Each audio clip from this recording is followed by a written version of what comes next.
Alhamdulillahirrahmanirrahim, masih bersama kami dalam Damai Indonesiaku dan kami persilahkan kembali kepada para jamaah untuk mengajukan pertanyaan dan pertanyaan ini akan dijawab terlebih dahulu oleh Ustazah Nur Fadlina. Silakan Mas Darel, boleh berdiri Mas Darel, ini pemuda kita nih Masya Allah. Silakan pertanyaannya Mas Darel.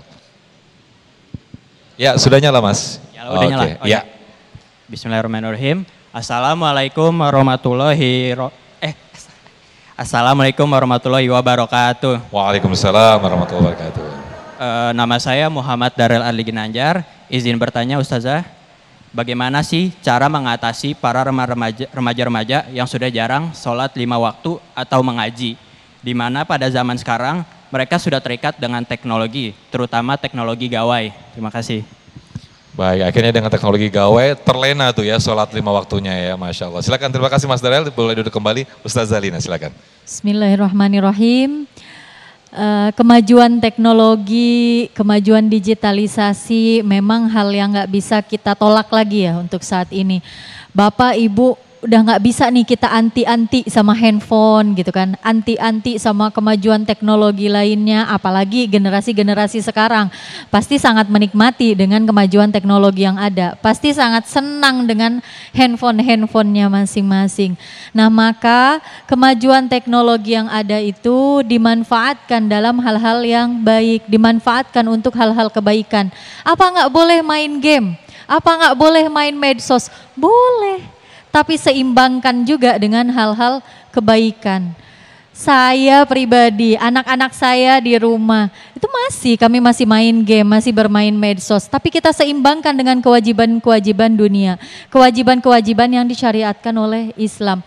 Maka untuk mengatasi kecanduannya, untuk mengatasi bahkan sampai lalai gitu terhadap syariat Allah karena kemajuan teknologi, karena gawai kita masing-masing tadi. Nah mungkin sedikit tips yang saya sharing untuk adik-adik, untuk teman-teman, untuk hadirin rahimakumullah dan pemirsa TV One.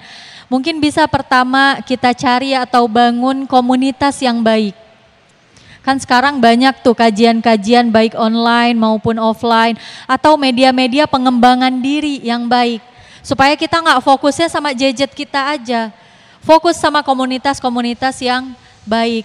Kedua, kalaupun memang kita menghadapi gadget terus-menerus, mungkin karena kita sambil kerja, sambil kuliah dan lain sebagainya, maka prioritaskan, dimanfaatkan untuk hal-hal yang baik. Jika ada trigger-trigger atau ada pemancing-pemancing ke hal yang membuat kita jadi kurang bersyukur nih habis lihat medsos gitu kan. Habis mantau medsos, habis lihat-lihat di Facebook, di WhatsApp, di Instagram, di TikTok, kemudian membuat kita jadi semakin lalai, maka itu ada fitur filter, ada fitur block. Nah itu untuk membentengi diri kita sebenarnya.